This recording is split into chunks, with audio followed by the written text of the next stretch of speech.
Adakah anda sedar walaupun negara kita berada di barisan khatulistiwa, kebelakangan ini cuaca di negara kita semakin tidak diduga. Sejak tahun 2015, bekas Perdana Menteri kita, Tun Dr. Mahathir, menegur isu banjir teruk yang sering berlaku di negeri-negeri utara. Anda tahu mengapa? Sebelum itu, apakah itu alam sekitar? Alam sekitar ialah alam semula jadi di mana manusia, haiwan dan tumbuhan hidup. Falsafah pula mempunyai pelbagai maksud dan tafsiran. Salah satunya adalah kumpulan teori dan idea yang berkaitan dengan pemahaman subjek tertentu. Oleh itu, adakah anda tahu mengapa negara kita menghadap isu bencana alam seperti banjir? Salah satu punca utamanya adalah pembalakan haram. Sudah jelas menunjukkan bahawa negara kita sedang berdepan dengan krisis kemusnahan hutan yang amat serius. Jika dibiarkan, akan lebih banyak lagi khazanah alam milik negara akan hancur oleh mereka yang tamak.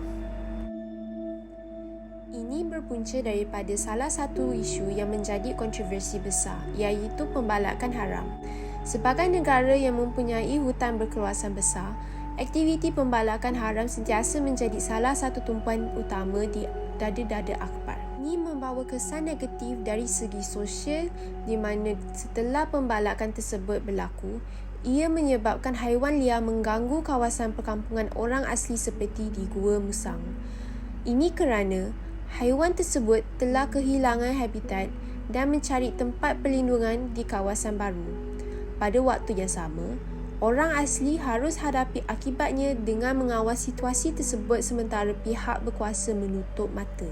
Jikalau perkara ini berterusan, makin ramai pihak berkuasa tidak mengakui kesalahan mereka, lalu membiarkan isu pembalakan haram ini berterusan dan memusnahkan alam sekitar kita.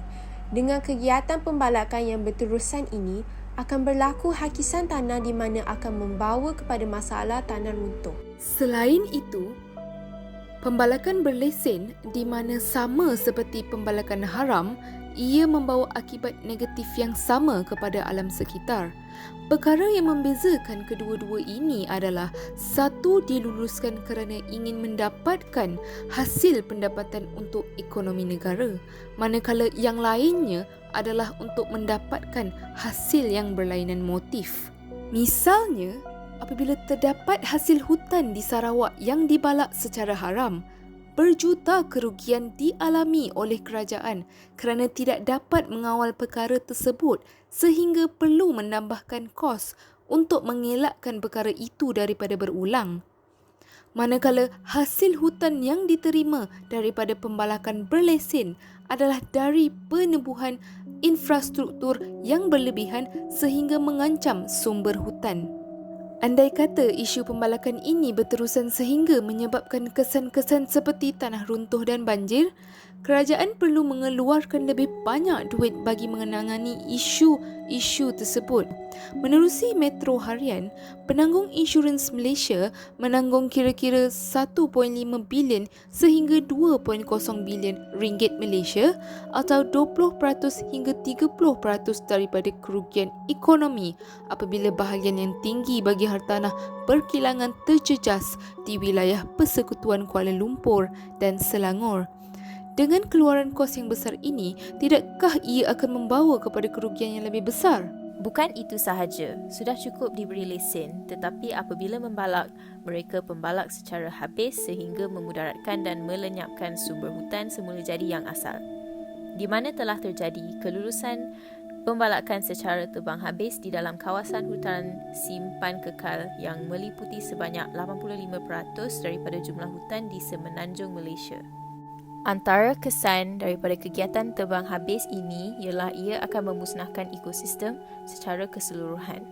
Perkara ini sudah disebut oleh Hafizuddin Nasaruddin yang merupakan pengerusi Persatuan Aktivis Sahabat Alam bersama dengan Sahabat Alam yang membantah penebangan secara habis kerana kegiatan yang tidak terkawal ini telah menyebabkan kebanyakan struktur alur air dan anak sungai di kawasan yang dilesen terhakis dan berlaku pemendapan sedimen. Perlu difahamkan lebih tentang bagaimana kegiatan tersebut akan memberi kesan yang panjang terhadap ekosistem. Salah satu contoh adalah apabila sesuatu tanah hutan ditukar kepada tanah yang lain. Ia akan menjejaskan fungsi kepelbagaian hayat hutan.